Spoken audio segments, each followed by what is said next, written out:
The truth has finally leaked as following a massive report revealing that Mitch Marner is going to be leaving Toronto. The truth has been revealed behind which side truly decided to part ways. But not only that, we have some big information coming out revealing the master plan on the Leafs side behind Marner leaving Toronto. A lot to go over today, folks, and it has to do with John Tavares. Stay tuned for all that in this episode. But before we get to it all, if you're part of the percentage who aren't subscribed to the channel, you guys have been absolutely fantastic. Make sure to hit that subscribe button. It's about 71% of you who are watching right now aren't subscribed. Ladies and gentlemen, a lot to go over today. Darius, this is going to be an interesting one. Yesterday, a huge piece of info came out. Mitch Marner is going to be leaving Toronto. All signs point to that. We have still yet to hear from Elliot Friedman, Darren Dreger. I assume we will, maybe today, maybe tomorrow. We'll keep you up to date as soon as that happens. However, we do have some big information surrounding the big question, which was what side decided, to leave and who was really pushing to leave. Was it Darren Ferris and Mitch Marner's side? Was it Brad Treliving? We have an answer there.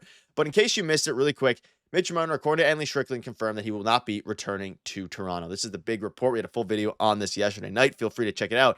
But Darius, a lot of different things have kind of come out. We're going to dive into what side was, I was going to say at fault, but who really decided to leave Toronto here? Was it Marner, demanding out, or was it Brad Treliving? But first, let's dive into this here. Marner leaving Toronto could open the door for a John Tavares return. Heading into the season, the Leafs were expected to allow the veteran center to walk.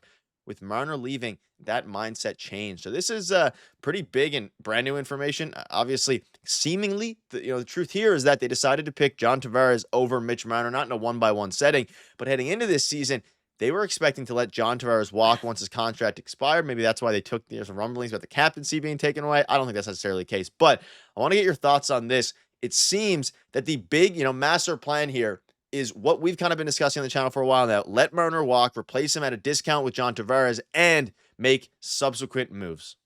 Yeah, and I think this is definitely new information. Like, we didn't know that they were planning on letting John Tavares walk. It makes sense in theory if they thought that they were going to be able to re-sign Mitch Marner, of course, because you're going to have to allot some more salary cap space to Mitch Marner in that case. So obviously that fell through, and there's been reports, rumors that Mitch Marner at the start of the season decided he wasn't going to re-sign, and he said that he was going to go through the whole season and held true to his word that he wasn't going to negotiate a contract in season and was going to wait till after the season. But things change, right? Mitch Marner did not perform in the playoffs again. And yes, it is a team sport, and they do have to upgrade their bottom six. That is for sure true. And we're going to get into that in future videos as well. They do have to revamp the entire offense, I think, and they have a great opportunity to do that. There's a lot of empty spots when you look at their lineup right now, including Matthew Nyes, but I'm sure that's going to get done. But again, new information about John Tavares that they were going to let him walk. But again, things change, and it sounds like he wants to stay here. It sounds like by all accounts, they had some good conversations, and,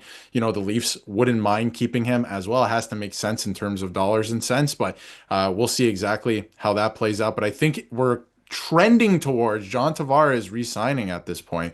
And again, what it looks like, we're not sure. We have some more specifics we'll break down later in the video, but Mitch Marner will not be returning to the Toronto Maple Leafs. I think personally, I've said it for a while, it's a good thing. I think from the side of the team, and we'll get to that in a second too, which I think this did come from the team, by the way, because, like you mentioned, Chris Johnson doesn't have it. Ellie Friedman hasn't said anything yet, at least at the time of this recording. I'm sure we'll get more clarity on that, but this does sound like maybe it was coming from the team side and that they've decided, okay, we have an internal deadline, kind of like I was talking about earlier this week, that we got to get moving here. We got to make a decision on John Tavares and Matthew Nyes.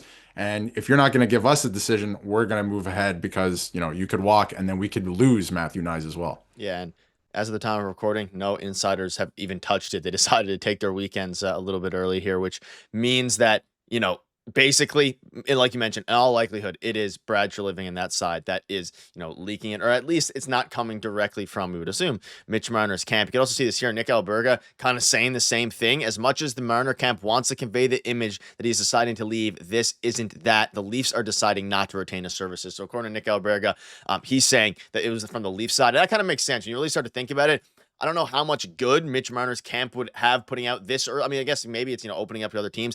I don't think this is the way they'd go about it necessarily, at least now, especially that the reporters haven't came out. And you would think that with all the connections, even Darren Dreger has with, Darren Ferris, all these different guys, they've all been, maybe pumping their tires a little bit. The Darren Dreger side, they would hear something from them. So we assume that, it's on the Leaf side. And of course, Nick Alberga kind of confirmed that here with, his tweet and report there.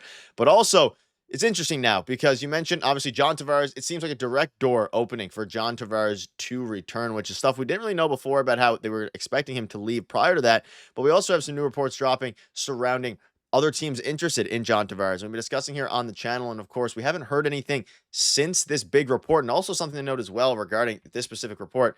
None of the insiders came out and said that this isn't true, which I think is also fairly telling. Usually, if something like this happens and it's completely, not fabricated, because a guy like Andy Strickland won't fabricate things, but if it's completely off the ball, we'd hear something. Like, 'cause at that point, Darren Ferris probably would message one of the reporters and say, hey, this is not necessarily true yet. So I think that alludes a lot as well.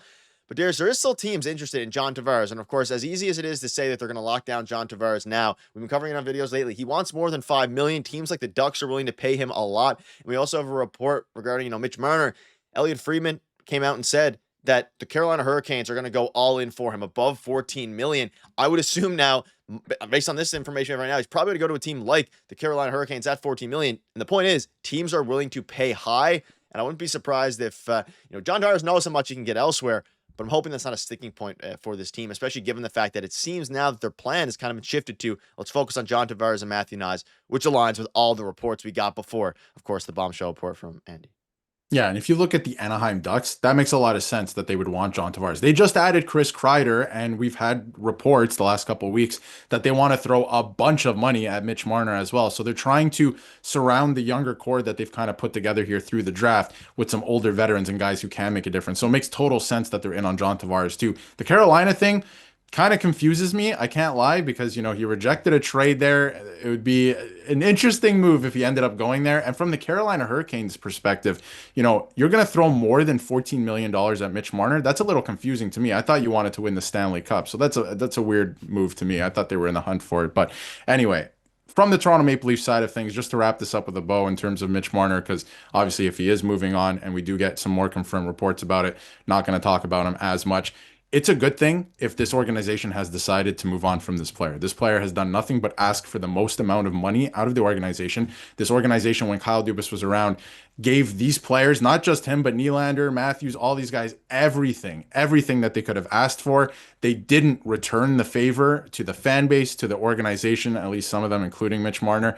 And they're going to have to move forward. And they've kind of made their bed here with Austin Matthews and Nylander. They're not moving off either one. And Mitch Marner is a free agent. They're going to move off him. He's never performed in the playoffs. I don't want to hear about points ever again. He doesn't show up in big moments. Playoffs are about moments. Ask anybody who's ever won the Stanley Cup or even gone that far. It's all about moments. And if you show up in those moments, he's never done that. And we have way more examples of the other side of that stuff, not showing up. So, tie that up with a bow. But in terms of John Tavares, again, I think this opens up an avenue for him to return at a lower dollar amount. I'm not saying like $3 million or anything like that, but, it does open up an avenue for him to return, for Nyes to be signed as well, and for them to build out the rest of the team around those guys. Because at the end of the day, Nick, I know, when you look at via trade, maybe a trade you can upgrade on John Tavares, but when you're looking at free agency this year, I don't know if you can upgrade on John Tavares. And at the same time, I don't know if John Tavares has been a major problem for the Leafs. Has he lived up to the contract?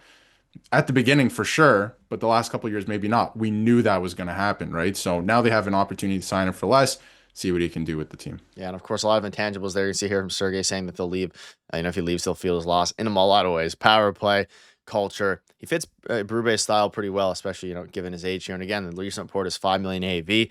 But ladies and gentlemen, let us know down below what your thoughts are. The truth has been revealed. It was from the Leafs side.